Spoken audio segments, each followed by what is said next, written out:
After months of waiting, party night finally arrived on December 2 for the Brothers of Phi Kappa Psi at the University of Iowa. But this was no Animal House gathering, it was held in the ballroom at a Hilton Garden Inn. IDs were checked at the door. Those old enough to drink got plastic bracelets with 5 pull tabs, one for each beer, wine, or hard cider they would be permitted over the next 3 hours. Hard liquor was banned, Jell-O shots were definitely out. Security guards walked the floor. The party limped along, and by 10 p.m., an hour ahead of schedule, the staff was already cleaning up.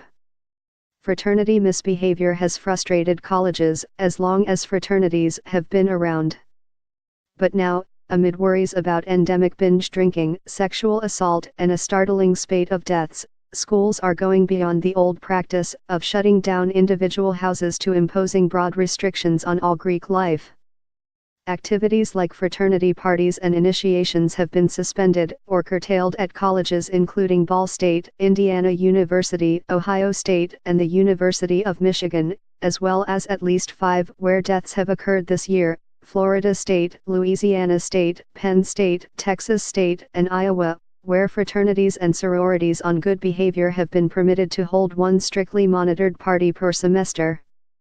Concerns have grown to the point that some Big Ten presidents are inviting counterparts from around the country to a conference in April to talk about how to better control Greek life on campus.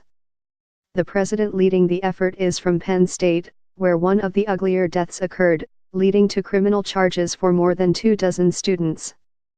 A grand jury investigation made public on Friday faulted the university for not acting sooner and for ignoring obvious signs of a fraternity culture that had spun out of control.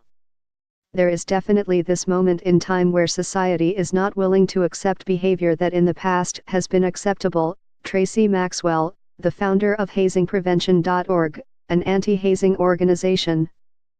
Notably, students themselves are beginning to take action. In some cases, like at Michigan, the restrictions are being imposed not by university officials, but by student-run fraternity councils that oversee Greek chapters.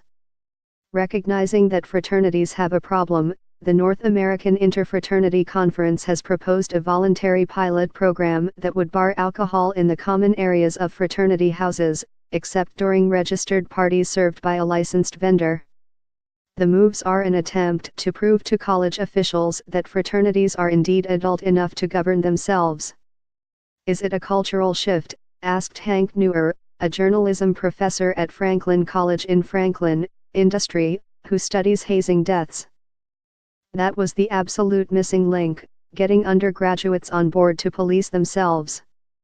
In a tragedy that horrified college administrators, students, and parents, a 19-year-old Penn State sophomore, Timothy Piazza, died in February after a hazing ritual at Beta Theta Pi. He had a ruptured spleen and traumatic brain injury.